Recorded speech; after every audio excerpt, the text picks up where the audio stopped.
Yo! Today, I'm going to be unboxing the S.H.Figuarts Andy from Undead Unluck, and with the 3 volumes that you can see behind him, I'm kind of a fan of the series. I've read the manga, but I've watched the first season of anime.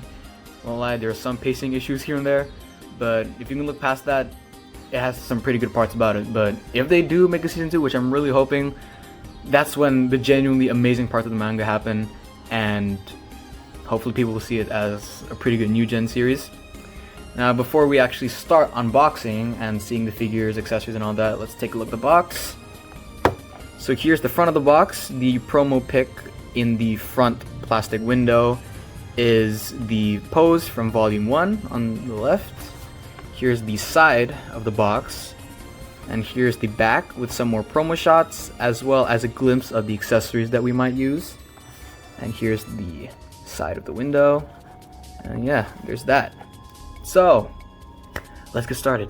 Before we do actually get started though, there is one pretty obvious but pretty important thing to mention, is that the box is on the smaller side. As you can see with the Naruto Uzumaki S.H.Figuarts, it's much smaller in comparison, but it's the same size as Sakura's.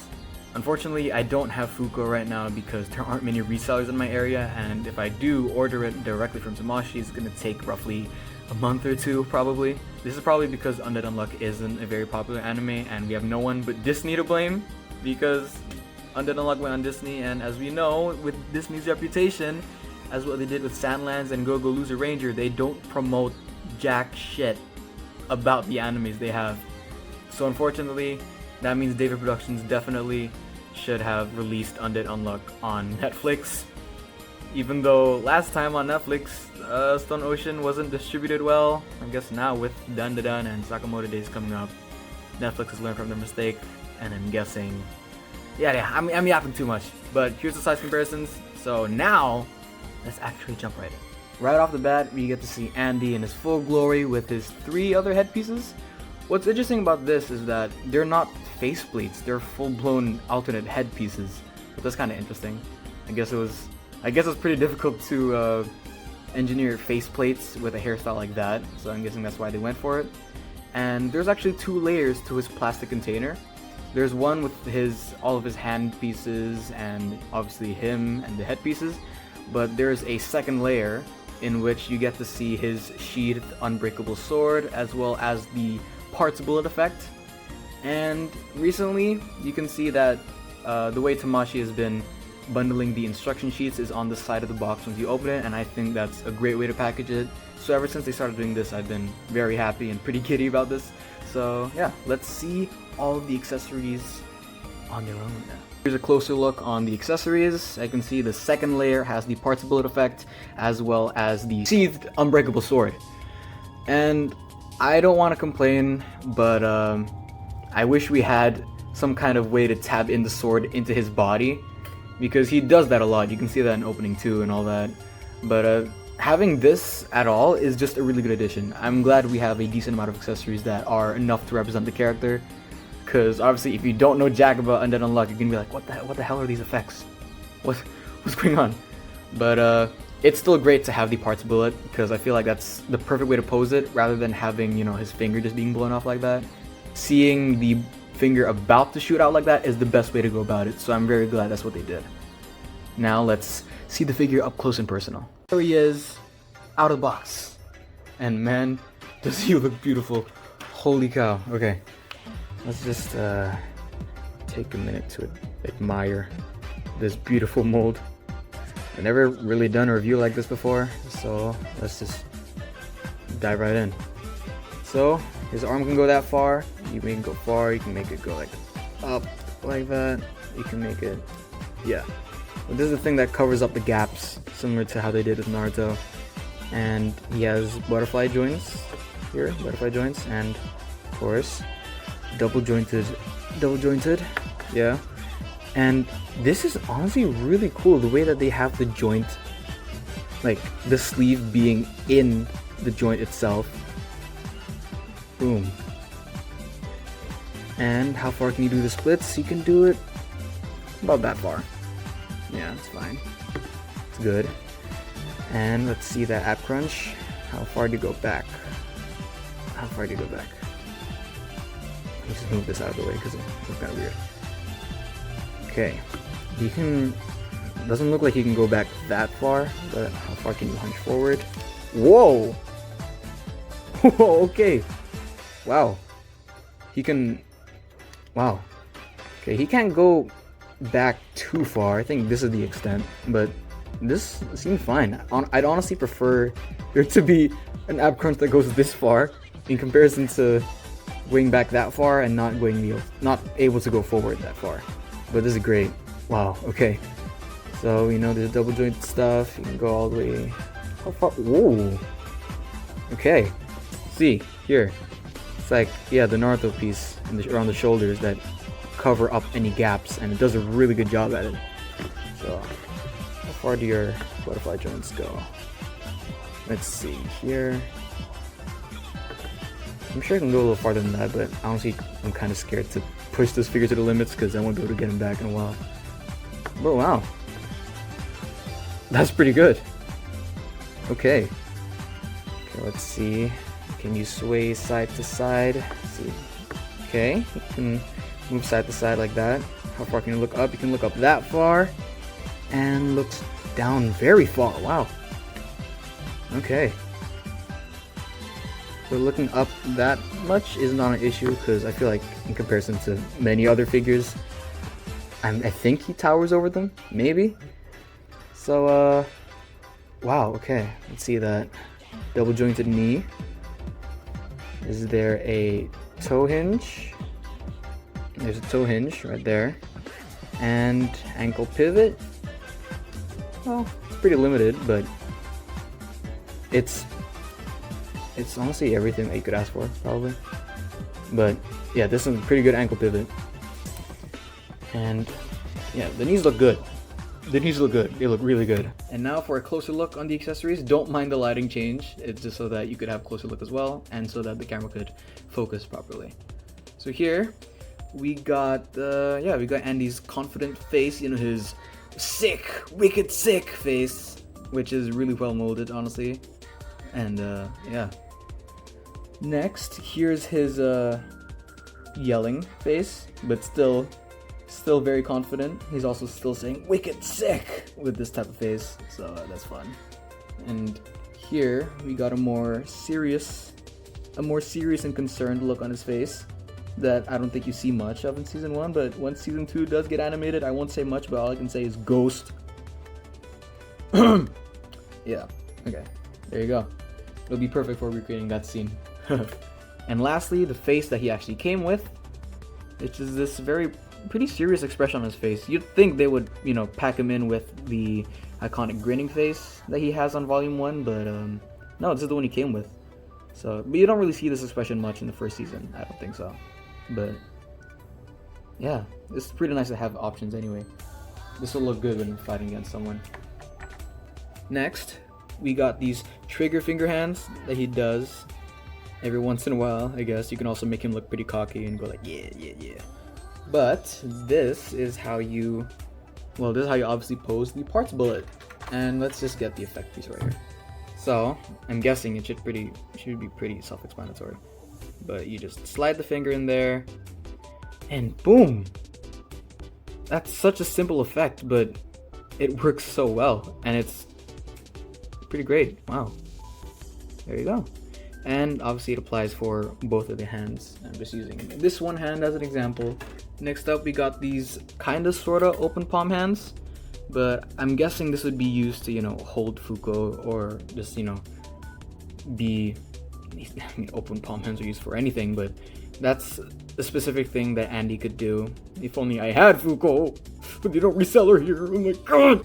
Lastly, in the box, we're gonna take a look at the hands he actually comes with too, are these, you know, sword gripping hands. And it's always nice to have sword gripping hands. And yeah, this essentially works the same way every other S.H.Figuarts sword holding hand works. Let's take a look at the unbreakable blade. So here we have, and literally we just slot this in. Okay, I don't know if it's supposed to be this hard to put in, or maybe I'm doing it wrong, but given S.H.Figuarts' history with sword holding hands, this should be how it's done, because this is how it's done for Sasuke. You just slide it in. But,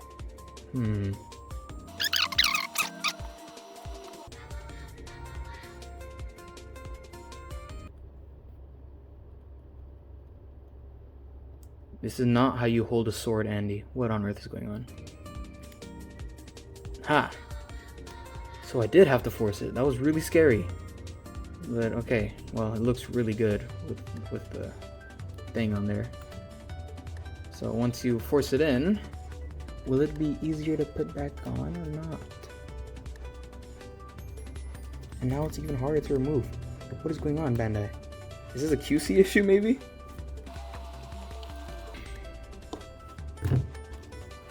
What the? What? Okay. For research purposes, I shall do it again.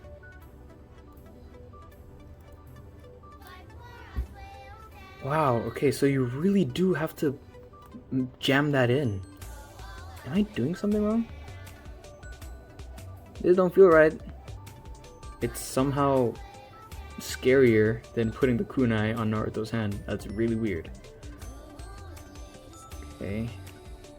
But it's whatever. The sword is supposed to be unbreakable, right? Hopefully this is a QC issue. I hope other people aren't having the same issue, because this is really weird. This is a really weird thing to happen. So yeah, it's pretty scary. So I guess be careful when you're trying to put him into the sword holding pose. Okay, well, that's pretty scary. So I guess just be careful when you're trying to get him to hold the sword. Or maybe that's just on my end. I'm not too sure. But I digress. The last accessory.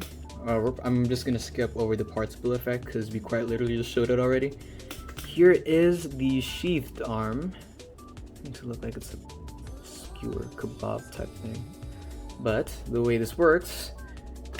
Oh, I just realized Andy's decapitated here. Let me put his head back. I'll put him in with the greeny face right here. And yeah, well, ball joint up here. So it should just be as easy as taking any other S.H.Figuarts head. Just pop it in until you hear a click. There we go. And it's all working again. Wow. Alright.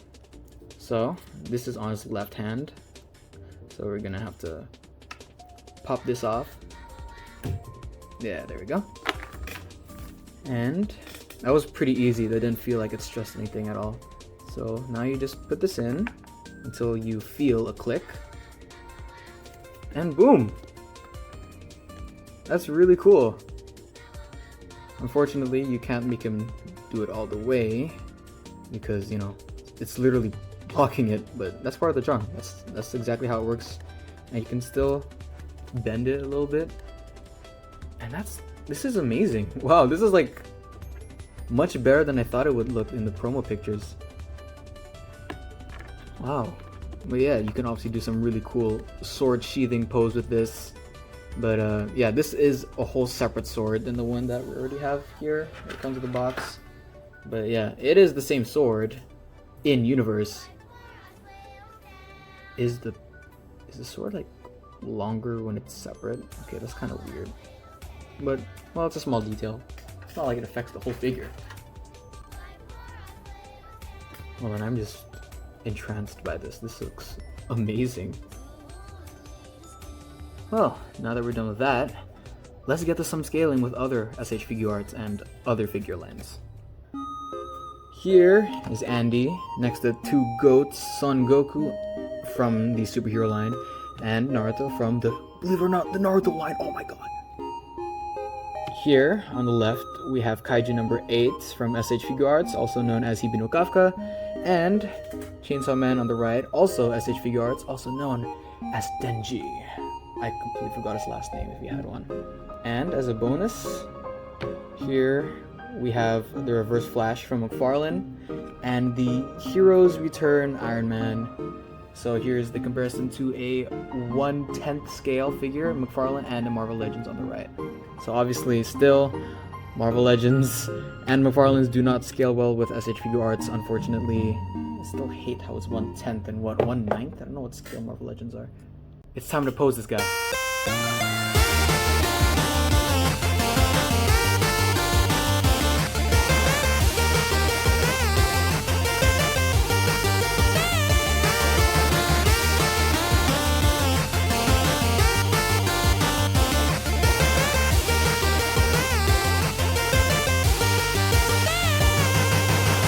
So, what are my final thoughts?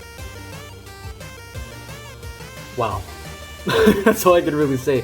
I mean, this guy has so much posability, and he has double jointed joints or double jointed arms that I haven't seen in a figure before. Then again, I've only just started my figure collection. But wow. Honestly, the fact that he's pretty huge and the fact that his accessories seem too simple make you think that, oh, it's just gonna be a standard figure, but I feel like Tamashii really cooked here. They did a really good job making all the joints look good, making sure that the gaps aren't as visible, and the fact that his alternate headpieces are just actual headpieces instead of it being just alternate faceplates makes swapping the heads so much more fun and less of a hassle. I know it's not on Tamashi's part, but due to Yoshifumi Tozuka, the manga of Undead Unluck, due to his simple character design, they were able to make a really good figure because, you know, his joints aren't that crazy and his design is pretty simple. And they were able to add the sheathed arm because of how simple his character design is and how easy it is to engineer. So, I'll give this guy a sick, wicked sick out of 10. I'm really hoping to get Fuuko soon, but I don't see that happening for our future, even though she is like my favorite character out of the two. We'll just see where this goes. And if you did enjoy this, please like the video, because I don't know. I mean, if you made it this far, well, it means you like these videos, right? Or this video. I haven't made that much. I mean, this is my first. Anyways, if you want to see me review more stuff, hit the like, subscribe, yada yada, you know the rest. That sounds so weird saying this because I never said these words before. Peace out.